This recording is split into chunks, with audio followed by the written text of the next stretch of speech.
नमस्कार, मैं हूं संजय शर्मा। आप देख रहे हैं 4 PM न्यूज़ नेटवर्क। आज हम बात करेंगे कि आखिर ऐसी कमी क्या है जेपी नड्डा जी में कि उनकी फजीयत बहुत होती है। मैं वीडियो का शुरुआत करूं उससे पहले आपसे एक छोटा सा अनुरोध। हम किसी सरकार से विज्ञापन नहीं मांगते, किसी सरकार से सहयोग नहीं मांगते। आप हमारी सबसे बड़ी ताकत हैं। इस वीडियो के आखिर में एक लिंक है, अगर आप उसे भर के हमारे मेंबर बनेंगे, हमें थोड़ा सहयोग करेंगे तो हमारी ताकत और बढ़ेगी। अब बात शुरुआत करते हैं आज के वीडियो की। करीब एक दशक पहले तक भारतीय जनता पार्टी के लोग एक खास मुद्दे पर कांग्रेस की खूब खिल्ली उड़ाया करते थे। तब अक्सर भाजपा के नेता ये कहा करते थे, जहां कहीं भी कांग्रेस की जीत होगी तो क्रेडिट गांधी परिवार को दिया जाता है, लेकिन जहां भी हार होती है वहां सामूहिक जिम्मेदारी जैसे जुमले गढ़ लिए जाते हैं। लेकिन अब भारतीय जनता पार्टी और उसकी समर्थक गोदी मीडिया दोनों यही करते हुए नजर आ रहे हैं। आप सबने टीवी चैनलों पर एग्जिट पोल देखा होगा, अब तो रिजल्ट भी आ रहे हैं, और उस एग्जिट पोल में कहीं भी नरेंद्र दामोदर दास मोदी की तस्वीर आपको ढूंढे नहीं मिलेगी। लेंस लगा के तलाशेंगे तो नहीं मिलेगी, बार बार टीवी बंद करके खोलेंगे तो भी नहीं मिलेगी, बल्कि हर जगह जेपी नड्डा की तस्वीर मिलेगी। क्योंकि कर्नाटक का एग्जिट पोल भाजपा के खिलाफ जाता हुआ दिख रहा है, और जब रिजल्ट आ रहे हैं तो आप देख ही रहे हैं सीन क्या है। जबकि कुछ महीने पहले के दौर को याद करेंगे तो आप देखेंगे उस दौर में एग्जिट पोल में भाजपा के चुनाव निशान के साथ नरेंद्र मोदी की तस्वीर दिखती थी। इसका सीधा मतलब यह हुआ कि जिस बात के लिए कभी भाजपाई कांग्रेस की खिल्ली उड़ाते थे, अब उसी नक्शे कदम पर उनकी पार्टी भी चलती हुई दिख रही है। मगर सवाल उठता है कि आखिर ऐसा हो क्यों रहा है। भाई, नड्डा जी ने तो येदियुरप्पा का इस्तीफा नहीं करवाया था। नड्डा जी के गृह राज का ब्रांड अमूल तो है नहीं। नड्डा जी के कहने पर तो जनता दल से आए और पे सीएम के नाम से मशहूर हो चुके बसवराज बोम्मई को सीएम बनाया नहीं गया था। फिर नड्डा जी को बलि का बकरा क्यों बनाया जा रहा है। जनवरी में जब भाजपा का अगला अध्यक्ष तय होना था, तब नड्डा जी को 3 साल का पूरा कार्यकाल ना देकर केवल लोकसभा चुनाव तक सेवा विस्तार मात्र दिया गया। आखिर बेचारे नड्डा जी का कसूर क्या है। वो तो साहब को देवताओं का देवता कहते रहते हैं। वो कांग्रेस मुक्त भारत के नारे से आगे बढ़कर क्षेत्रीय दल मुक्त भारत की हद तक चले जाते हैं। वो साहेब और छोटे साहेब के इशारे पर पटना यूनिवर्सिटी के अपने सीनियरों रविशंकर प्रसाद, सुशील मोदी, इनको भी किनारे लगाने से नहीं चूकते। वो साहिब से नाराज माने जाने वाले किसी भी नेता, नितिन गडकरी, वसुंधरा राजे, सुशील मोदी, संजय जोशी, इन सबसे अपनी नज़दीकी कभी नहीं दिखाते। छुप छुप कर मिलते हैं तो अलग बात है। फिर भी वो बलि का बकरा क्यों बनाए जा रहे हैं भाई, खराब बात है ये। इस सवाल का जवाब जानने के लिए सबसे पहले the making of JP Nadda पर गौर करना होगा। यानी नड्डा यहाँ तक कैसे पहुँचे, इसका जानना बहुत ही जरूरी हो जाता है।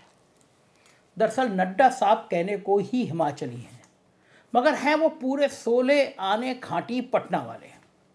उनका परिवार वैसे तो हिमाचल के बिलासपुर जिले का रहने वाला है, लेकिन उनका जन्म, पढ़ाई लिखाई सब कुछ पटना में हुई, क्योंकि उनके पिताजी वहाँ पोस्टेड थे।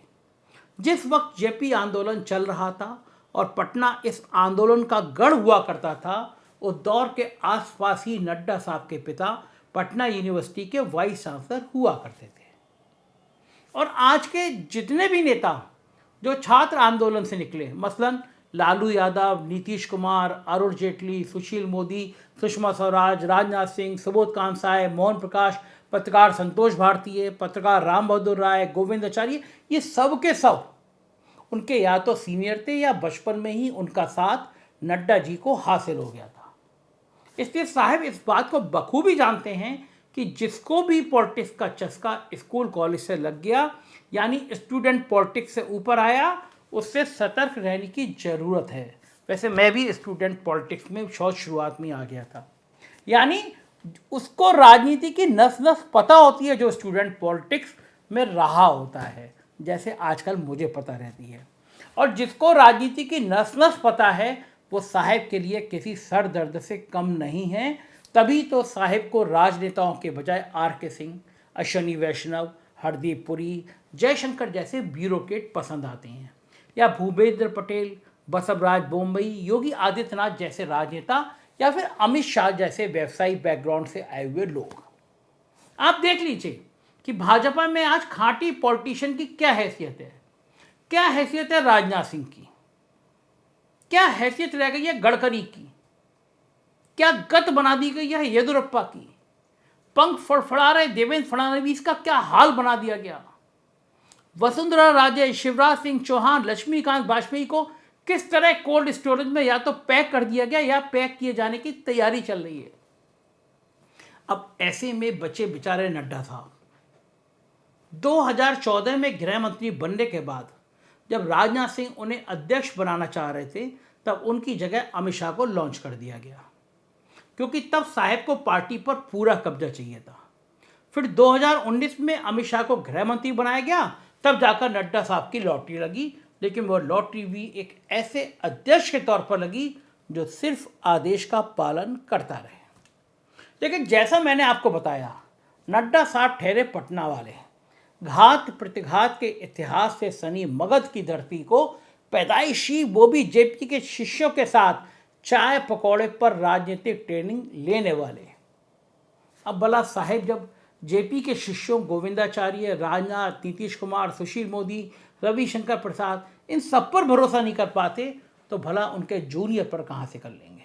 ये सोचने की बात है। अभी तो साहब को ये डर भी सता रहा होगा कि 2024 में यदि सत्ता फिसली तो नड्डा साहब कहीं कोई दूसरा देवताओं का देवता ना चुन ले, या संघ कहीं नड्डा साहब को ही देवताओं का देवता बनाने का आशीर्वाद ना दे दे। ये ऐसे सारे सवाल, सारी आशंकाएं हैं जिस वजह से जेपी नड्डा लाख कोशिशों के बावजूद भी अमित शाह जैसी विश्वस्त की हैसियत में साहब की नज़र में आ नहीं पाते। और जब तक विश्वस्त की हैसियत में नहीं आ पाएंगे, तब तक हार की आशंका के वक्त उनकी फोटो लगती रहेगी। मगर यह प्रश्न तो ये भी है कि जब 3 साल तक विश्वास नहीं जमा पाए, तो अब तो साहब की सत्ता की लाइसेंसिंग पीरियड भी सिर्फ 10 महीने बची है, और उसके बाद तो साहब को भी अपने लाइसेंस का रिन्यूअल कराने के लिए जनता की अदालत में अपनी गाड़ियों का लेखा जोखा, पहले किलो में गिनते थे, अब गिनती में भी करने लगे हैं। मुझे 91 गाड़ी दे दी गई, मुझे 92 गाड़ी दे दी गई। इन सबको लेकर जनता के बीच जाना है। फिर तो नड्डा ही क्यों, कोई दूसरा नेता भी होता तो यही सोचता कि चलो 10 महीने तक तो देवताओं का देवता बना के रखना है, जनता लाइसेंस रिन्यू कर देगी तो ठीक, नहीं तो पार्टी में कौन जाने किस उजाड़ मठ की रौनक लौटाए और कौन देवत्व हासिल कर ले। अब चंदौली वाले राजनाथ सिंह जी के मठ की रौनक लौटेगी, या नागपुर वाले गडकरी जी के हाईवे वाले मठ की रौनक लौटेगी, या कोई नया मठ क्रिएट हो जाएगा। कम से कम ये पहचानने में तो नड्डा साहब जरूर कई मौसम वैज्ञानिकों से ज़्यादा पारखी साबित होंगे। आपने वो वीडियो देखा होगा, नड्डा साहब पार्टी के अध्यक्ष आ रहे हैं, आगे साहब जा रहे हैं, और नड्डा साहब जैसे ही पास में आने की कोशिश करते हैं, छोटे साहब यानी अमित शाह उनको हाथ से पीछे धकेल देते हैं।